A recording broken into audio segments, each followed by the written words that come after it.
Good evening friends. तो आज दिन की शुरुआत होती है बहुत ही अच्छे दिन से, लेकिन सुबह उठते ही मैंने देखा कि माँ के हाथों में छाले पड़े थे और मुझे देखा नहीं गया। फिर क्या था, मैंने सोचा कि मम्मी के काम सारा आज मैं मतलब उनका कमान मैं संभालने की कोशिश कर। फिर मैंने अपने सुंदर से चेहरे को बोला कि अब तू बाहर निकल, अब तुझे तपने की ज़रूरत है। फिर मैं गई रूम में और फिर मैंने सोचा कि काम करने से पहले अस्त्र शस्त्र धारण करना ज़रूरी है, क्योंकि इसके बिना तो कोई काम होता ही नहीं है। काम एक तरफ है लेकिन सेफ्टी अपनी जगह है कि नहीं फ्रेंड्स। तो सेफ्टी को ध्यान में रख के ही काम करना चाहिए, बिकॉज ऐसे काम करने से गंदगी आ सकती है और फिर आप किसी काम करने लायक नहीं रहोगे।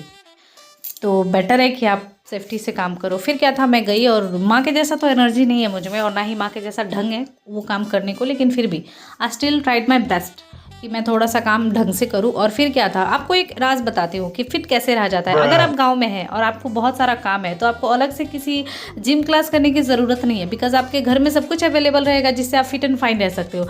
मैं भले 3 बच्चे की माँ हूँ, लेकिन मैं इतनी फिट दिखती हूँ, इतनी मतलब बहुत ज़्यादा नहीं, बट थोड़ी सी तो दिखती ही हूँ।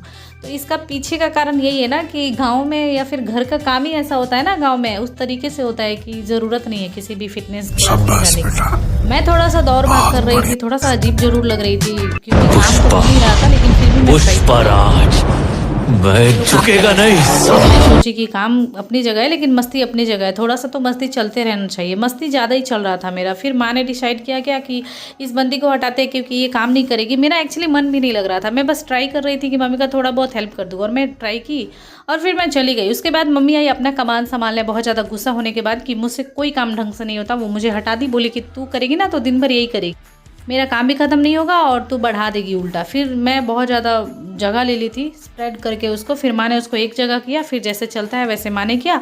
और फिर मेरा बेटा क्यों पीछे रहेगा, उसने डिसाइड किया कि मैं भी माँ का हेल्प करूँगा। फिर वो चला गया अपने दादी के साथ हेल्प करने और फिर मैं भी, मम्मी तो चली गई अपना काम करने और मैं बेमतलब का अपने रूम में चली गई क्योंकि मम्मी बोल रही थी तो उससे कुछ नहीं होने वाला।